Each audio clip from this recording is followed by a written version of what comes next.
지금부터 간단한 테스트를 하겠습니다.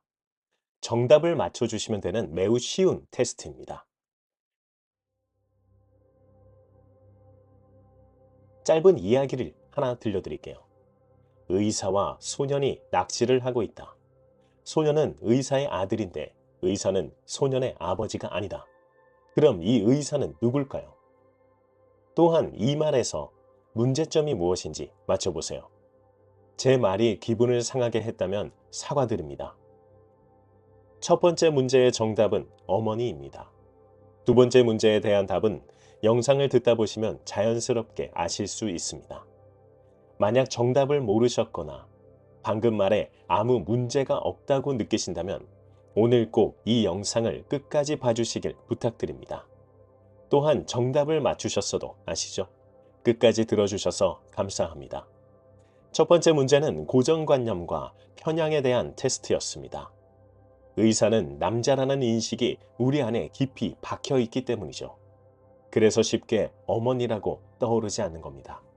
이 고정관념과 편향을 가진 말이 실언으로 이어지고 이 실언은 본인을 세상에서 고립시킬 수도 있는 흉기가 되기도 합니다. 오늘 실언을 최대한 줄이는 방법과 실언을 했어도 빠르게 대처하는 방법에 대해서 책을 통해 알려드리고자 합니다. 안녕하세요, 최혜직입니다.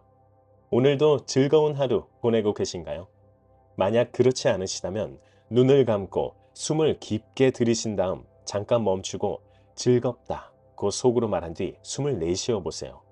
마음이 더 편안해짐을 느끼실 겁니다. 정답을 맞추셨나요? 솔직히 저도 못 맞췄습니다. 다른 의사인가? 하고만 생각했습니다. 오늘 소개해드리는 책은 공감대화법이란 책입니다. 24년 2월 1일 라에눈 출판그룹에서 발행되었습니다. 매일의 대화에서 원활한 소통을 이루고 인간관계를 풍부하게 만드는 데 도움이 될 책이라고 생각합니다. 저자인 박진영님은 현재 공감 커뮤니케이션 연구소 대표이자 전남대학교 개건 교수입니다.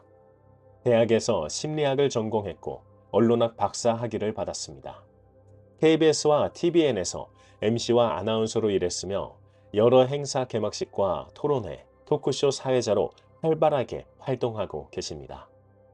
30년 동안 말 공부를 하면서 말이란 자신을 드러내기 위해 쓸 때보다 서로 마음을 나누고 연대할 때, 그리고 상처를 치유하는 데 쓸 때 빛이 나는 것임을 깨달았다고 합니다. 우리는 종종 대화에서 실수를 하고 그것이 인간관계에 금이 가게 만드는 원인이 되곤 합니다. 저자는 30년간의 경험을 바탕으로 이러한 실수를 줄이고 상대방과의 관계를 강화하는 공감대화법의 중요성을 강조합니다. 30년의 내공이 담긴 공감대화법 시작하겠습니다. 시작하기 전에 아주 짧게 알릴 사실이 있습니다. 마인드무비에 많은 관심으로 문의를 많이 해주셔서 감사합니다. 다만 전화는 제가 못 받을 경우가 많으니 카카오톡이나 메일, 문자로 문의 부탁드립니다. 일일이 전화로 응대해드리고 싶지만 제가 정한 업무를 못 끝내게 될 때가 많아져 곤란했습니다. 죄송하지만 부탁드리겠습니다. 감사합니다. 독일이 통일된 이유 혹시 아시나요? 말실수 하나로 통일됐다면 믿으시겠습니까? 독일은 2차 세계대전 이후 동독과 서독이 되었죠. 수도인 베를린을 절반으로 나누어 장벽을 하나로 두고 나누어져 있었습니다. 당시 동독 정부는 여행 완화 법안을 발표했는데 출국 비자를 발급하는 새로운 기관을 설립한다는 조항이 반발을 사 이를 무마하기 위해 정부 대변인인 귄터 샤보브스키가 나왔습니다. 기자들이 질문 공세가 이어졌는데요. 그럼 언제부터 시행합니까? 서베를린에도 적용됩니까? 여권 없이도 여행이 가능합니까? 라고 묻자 귄터는 내가 아는 한 즉시 라고 답했습니다. 서베를린 적용 가능 여부에는 그렇다고 답했습니다. 이때 이탈리아 기자인 리카르도 에드만 특파원은 본사에 전화를 걸어 긴급 뉴스로 본인이 책임질 테니 베를린 장벽이 무너졌다는 제목으로 기사를 내달라고 요청합니다. 이탈리아에서 기사가 나가자 전 세계 통신사들이 뒤를 이어 보도를 하기 시작했습니다. 동독인들은 TV를 보다 흥분했고 국경으로 향했습니다. 물밀듯 밀려오는 사람들의 위세에 밀려 동독 검무소의 한 장교가 국경의 문을 열어준 것은 밤 10시 45분이었습니다. 동독인들과 서독인들은 망치로 장벽을 부수기 시작했습니다.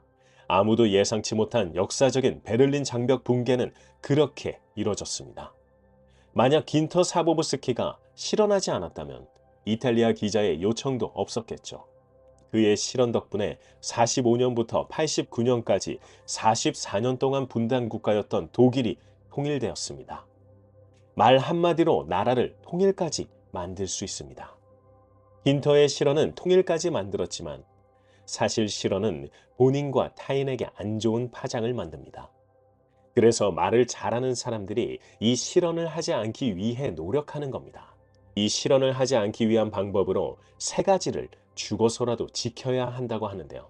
하나씩 풀어보겠습니다. 첫 번째, 대화는 무조건 상대방이 우선이다. 흘겨 들으실 수도 있고 안다고 생각하실 수도 있지만 이 부분을 잘하는 사람은 잘 없습니다. 왜냐하면 사람은 본인이 말을 하고 싶은 본능이 강하기 때문입니다. 대화는 항상 상대방을 우선으로 해야 합니다. 본능적으로 우리는 자신의 이야기를 하고 싶어 하지만 진정한 소통은 상대방의 말에 귀 기울이는 데서 시작됩니다. 혹시 부부싸움이나 연인 관계에서 다투실 때 이렇게 말씀하신 적 있으신가요? 난 그런 말 한 적 없어. 말은 안 했지만 그런 말투였잖아. 내가 아니라는데 왜, 너 멋대로 오해한 거잖아. 이런 말싸움이 오가는 상황이라면 저자는 말한 사람에게 잘못이 있다고 봐야 한다고 정확히 짚었습니다. 왜 그럴까요? 약속한 시간에 30분이 지나서야 친구가 나타났습니다. 야, 정말 미안하다. 내가 버스를 놓쳤어. 깜빡하고 휴대폰도 집에 두고 와버렸다. 기다리던 친구는 이렇게 대꾸했습니다. 괜찮아. 너 원래 약속 잘 안 지키잖아. 저자는 너 원래 뭐뭐 하잖아 라고 말하는 건 인연을 끊겠다는 말과 같다고 합니다. 부정적인, 비꼬는, 비난하는, 불쾌한 감정이 섞인 고압적인, 딱딱한, 윽박지르는 말투를 쓴다면 실언으로 연결될 가능성이 크다고 합니다. 아무리 돌려 말해도 사람은 부정적인 뉘앙스를 알아채기 마련입니다. 이럴 때는 내 마음이 조급해지고 걱정했어. 늦게 오는 상황을 설명해 줄 수 있어? 라고 말하는 것이 낫다고 저자는 말해줍니다. 이 말은 단순하게 착하게 말한 것 같지만 비밀이 숨겨져 있습니다. 그 비밀은 뒤에서 또 소개해 드리겠습니다. 지금은 말을 잘하는 사람이 죽어서라도 지키는 세 가지 중 첫 번째인 대화는 무조건 상대방이다를 하고 있습니다. 저자가 들려주는 이야기를 한번 들어보죠. 저자는 공감 커뮤니케이션 대표로 많은 사례들을 가지고 있습니다. 이 사례는 의사와 관련된 건데요. 요즘 의사 관련해서 언론에서 많이 나오죠. 이는 그와는 상관이 없음을 먼저 밝힙니다. 상담사는 10여 년 전에 신장이 나빠져 투석을 받게 되었다고 합니다. 의사 선생님을 만났는데 수술 내용과 부작용들을 설명하는 자리였습니다. 의사는 무표정한 얼굴로 수술이 잘 안 되면 사망할 수도 있다고 말했습니다. 보통 수술 전에 이렇게 하죠. 그런데 상담자 본인은 사망이라는 단어를 들으니 다리가 풀리고 맥이 빠졌습니다. 너무 두려워서 감당하기가 힘들어졌다고 합니다. 혹시 여러분도 그런 경험 있으실까요? 저는 있었습니다. 제가 수술한 것은 아니지만 수술 내용과 동의서를 쓰는 자리였는데요. 그때 느꼈죠. 그래서 저는 이렇게 속으로 생각했습니다. 대체 어쩌라는 거지? 내가 내 가족이 죽을지도 모르는데 서명해야 하는 건가? 왜 살릴 생각은 안 하고 저렇게 무덤덤하지? 너무 많이 해서 그런가? 그냥 일이라서 그런가? 나는 내 가족이 죽을지도 모르는 건데? 의사는 환자와의 관계에서 상대적으로 높은 위치에 있게 됩니다. 이런 관계에서는 실언을 하더라도 상대방이 피드백을 줄 수 없는 관계가 됩니다. 저 또한 아무 피드백도 할 수 없었어요. 혹시나 신경을 잘못 건드리면 괜히 수술에 영향을 줄까 봐요. 피드백을 받지 못하니 상대적으로 높은 위치에 있는 사람들이 실언이 점점 반복되고 습관으로 굳어지게 됩니다. 병원에 가셨을 때 또 이런 말도 들어보신 적 있지 않으신가요? 의사 입장에서는 안타까운 마음에 말했지만 듣는 사람인 환자에게는 책망처럼 들릴 수 있습니다. 몸이 이렇게 되도록 뭐 하고 계셨을까? 들어보신 적 있으신가요? 기분이 어떠셨나요? 환자는 돈을 아끼려고 아픈 것을 참았을 수도 있고 일이 너무 바빠 병원에 가는 것을 미뤘을 수도 있습니다. 의사가 그런 속사정은 전혀 고려하지 않고 오로지 자신의 처지에서만 환자를 평가하고 판단한다고 느낄 때 실망감을 느끼죠. 동네 병원이라면 다른 병원에 가게 되겠죠. 저자는 설령 사망할 가능성이 있다고 하더라도 너무 걱정하지 말라고 일단 안심하게 해줬다면 좋았다고 합니다. 상대방의 속사정을 모르고 본인의 기준에서 판단하고 말하는 것을 가장 첫 번째로 경계하는 것이 말 잘하는 사람이 무조건 지키는 겁니다. 자신의 기준에서 칭찬이거나 또는 최소한 나쁘지 않은 표현이라도 상대가 좋아하지 않는다면 쓰지 말아야 하는 것을 알고 있는 거죠. 우리는 가끔 내가 한 의도는 그게 아닌데 상대방이 오해했다고 표현합니다. 물론 오해했을 수도 있죠. 그런데 오해하게 한 말은 본인이 한 겁니다. 말은 본인이 한 겁니다. 그럼 상대방이 오해했다고 해도 본인의 잘못으로 빠르게 사과하는 것이 가장 현명하다고 저자도 말합니다. 이 빠른 사과에 대해서는 뒷부분에서 더 다루겠습니다. 지금은 말 잘하는 사람들이 죽어서라도 지키는 3가지 말하는 방법에 대해 하고 있습니다. 자기 중심적으로 말하는 사례를 더 하겠습니다. 이건 책에 있는 내용을 말한 거니 오해 없으시기 바랍니다. 제19대 대통령 선거에서 민주당의 대통령 후보 경선에 나선 이재명 성남시장은 대학에서 받은 석사 학위 논문이 표절 논란에 휩싸였는데요. 그때 그는 이렇게 말했습니다. 객관식 시험을 적당히 치르면 석사 학위를 주는 곳인데 공부 결과를 정리하기 위해 굳이 논문을 썼다. 이름도 잘 모르는 대학에 석사 학위가 필요해서 한 공부도 아니어서 논란이 되자 곧바로 학위를 반납했다. 문제는 이름도 잘 모르는 대학이라는 표현이었습니다. 그 학교를 다닌 사람들 전부를 깎아내린 말이 되었죠. 정치인들은 그 위치에 있기 때문에 이런 말을 하는 걸까요? 정치인이 아니어도 우리 주변에서도 볼 수 있습니다. 주변에서 이런 말 들어보신 적 있으신가요? 저희 집이요? 45평짜리 손바닥만한 거예요. 본인 스스로 겸양을 하려다가 폄하를 하게 되는 사례입니다. 오래된 친구끼리 만나서 혹은 새롭게 만나는 사람들이 있는 자리에서 본인을 낮추려다 되려 폄하를 하게 되는 상황을 정말 많이 보게 됩니다. 이런 사람들은 자기 중심적인 부분이 조금 더 치우쳐져 있을지도 모르죠. 본인은 모릅니다. 그러나 주변 사람들은 알게 되죠. 자기 중심적으로 말을 하는 사람들은 점점 고립되게 됨을 고립이 되어서도 모르는 경우가 많습니다. 또 한 사례가 있는데요. 교회에 다니는 한 여고생은 항상 30분 정도 교회를 늦었다고 합니다. 보다 못한 주일학교 선생님이 그럴 거면 나오지 말라고 말했습니다.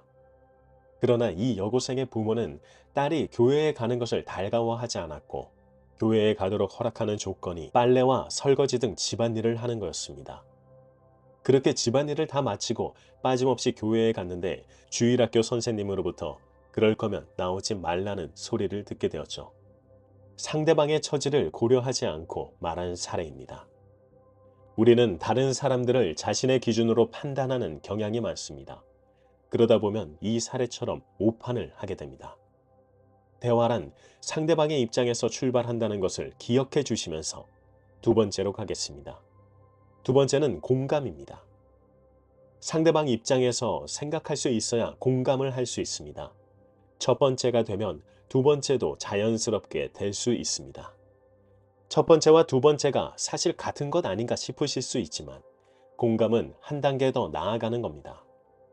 공감은 단순히 상대방의 말을 듣는 것을 넘어 그들의 감정과 상황에 깊이 이해하고 공감하는 것을 의미합니다. 공감 대화법은 상대방의 입장에서 생각하고 그들의 감정에 공감할 수 있는 능력을 키우는 데 중점을 둡니다. 늦은 밤 일본의 우동집에 여자와 사내아이 둘이 들어왔습니다. 사내아이는 새로 사입힌 듯한 옷차림이었고 여자는 계절이 지난 반코트를 입고 있었다고 합니다. 여자는 머뭇거리면서 말했습니다. 저 우동 1인분만 주문해도 괜찮을까요? 네네, 그럼요. 자, 이쪽에 앉으세요. 주인은 우동 한 덩어리에 반 덩어리를 더 넣어 삶았습니다. 우동 한 덩어리가 1인분입니다. 그러자 손님을 맞이했던 주인의 와이프가 와서 이렇게 말합니다.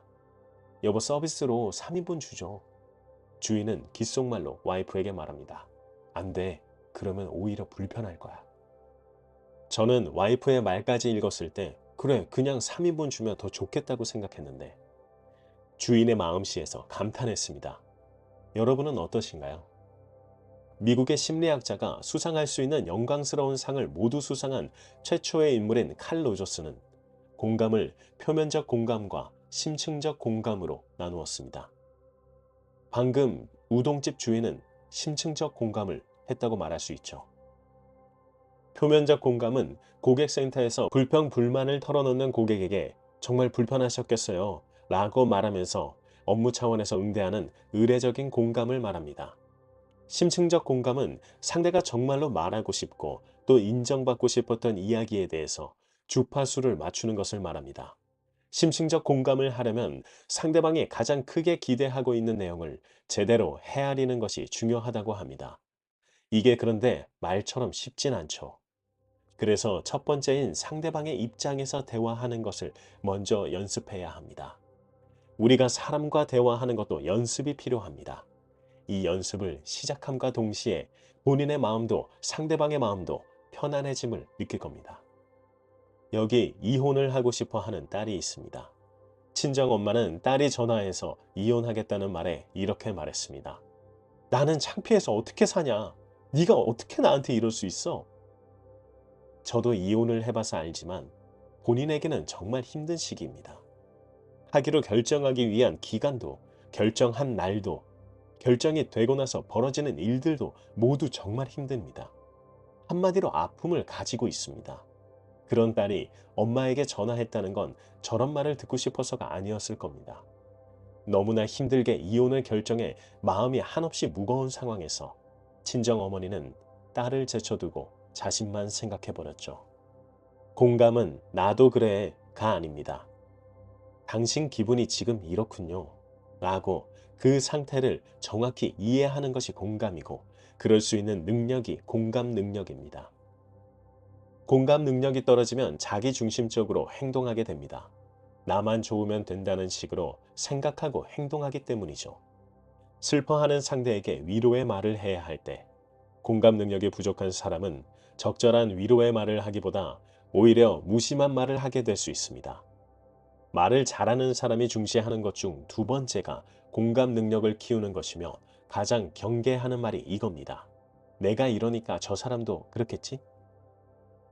본인과 똑같이 생각하는 사람이 이 세상에 존재할까요? 북미 인디언 수족은 이렇게 기도했다고 합니다.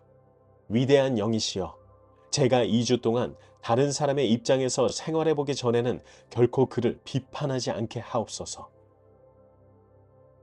말을 잘하는 사람이 죽어서도 안 하는 말들이 있습니다. 이것이 세 번째입니다. 그럼 그렇지. 항상 넌 그런 식이야. 놀고 있네. 그런 것 하나 알아서 못해? 네가 제대로 하는 일이 뭐 있어? 인생 그렇게 살지 마. 너는 가식적이야. 얼마나 잘 사나 두고 보자. 여기서 그만 깨끗이 갈라서자. 이놈의 회사 때려치우면 그만 아냐? 무슨 말이 그렇게 많아? 이런 말을 본인은 악의 없이 한 거라며 상대방은 전혀 고려하지 않고 말하는 사람이 은근히 많습니다. 습관인 거죠. 말을 잘하는 사람들은 이런 습관을 고치기 위해 노력한다는 겁니다.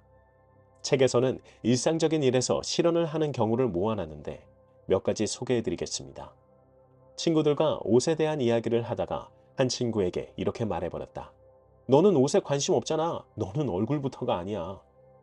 옆에 있던 친구들이 그렇지 않다고 꾸미면 예쁘다고 수습해주기는 했는데 내가 너무 개념 없이 말한 것 같아 미안했다. 그래서 장난이라고 했더니 친구가 더 속상했다. 친구들끼리 목소리를 녹음해서 들어보자고 했다.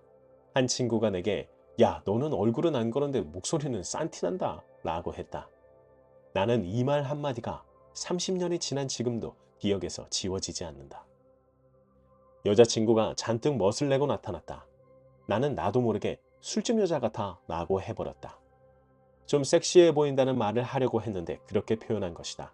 뭐? 술집 여자? 그녀는 나는 너에게 잘 보이고 싶어서 정성 들여 옷을 입고 나갔는데 어떻게 그런 말을 할 수 있어? 라는 문자를 보냈고 그 이후 우리는 만날 수가 없었다. 일본의 어느 재혼한 남자가 남자의 자식들이 온 자리에서 재혼한 와이프에게 이렇게 말했다. 자기 앞니는 수박을 먹기에 탁월한 것 같아. 와이프는 약간의 뻐드렁니가 있었고 그녀에게 그건 숨기고 싶은 거였을지도 모른다.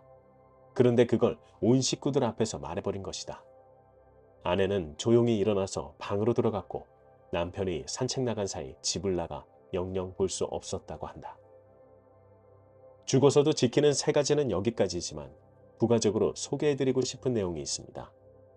우리 뇌에는 의식적인 뇌와 숨겨진 뇌가 있다고 합니다. 즉 의식과 잠재의식이죠. 워싱턴 포스트 과학 담당 기자인 샹커 베단텀이 무의식, 잠재의식, 암시성 같은 개념들을 포괄적으로 숨겨진 뇌라는 말을 만들었다고 합니다.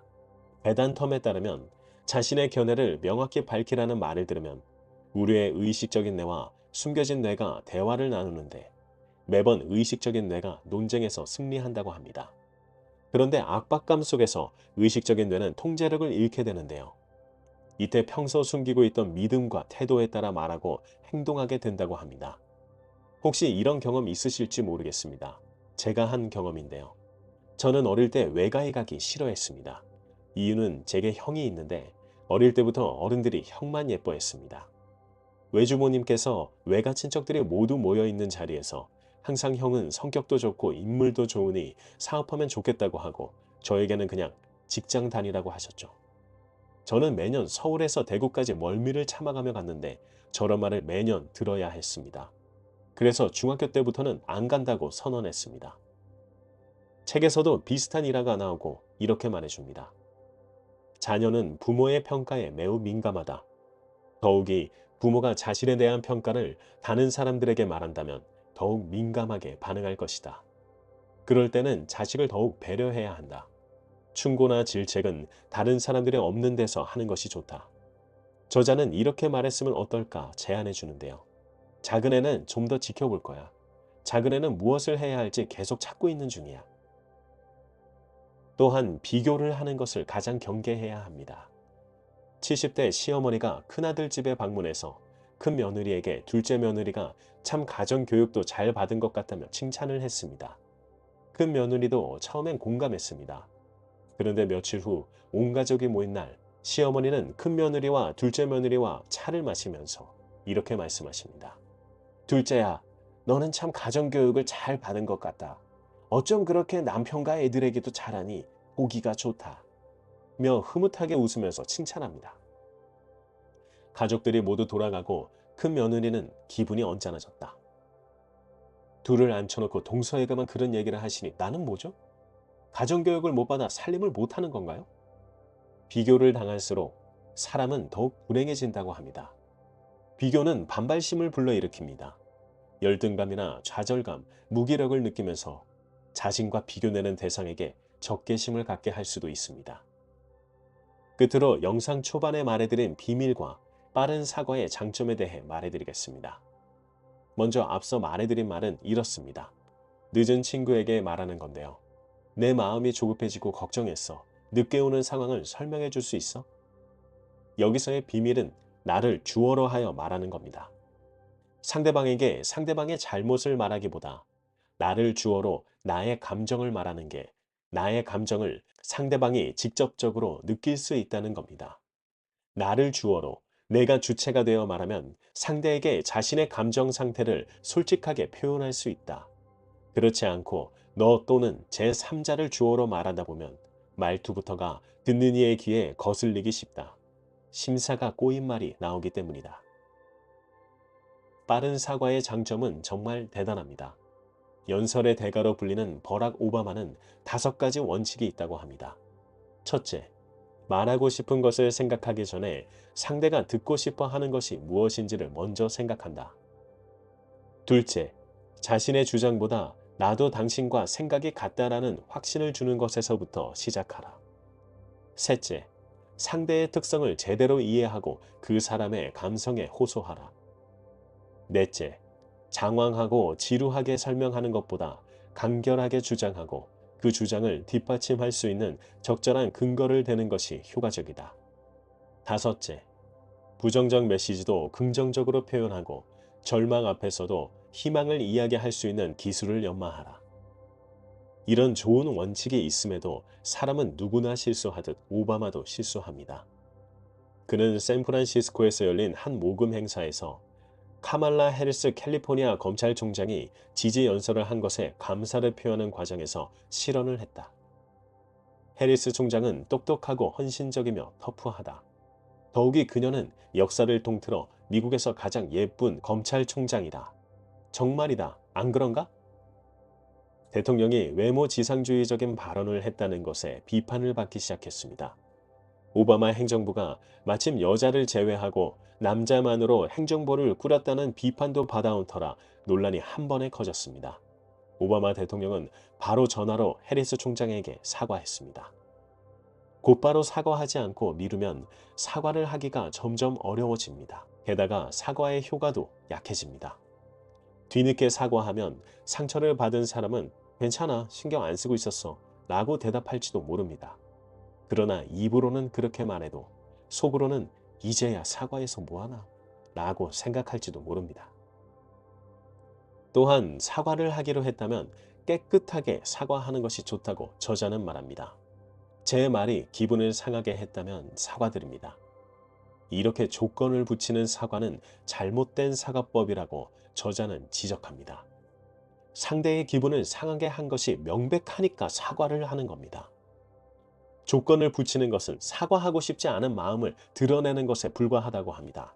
저자는 이렇게 제안합니다. 제 말이 적절하지 않았습니다. 사과드립니다. 사과는 깨끗하게 해야 함을 강조하는 겁니다.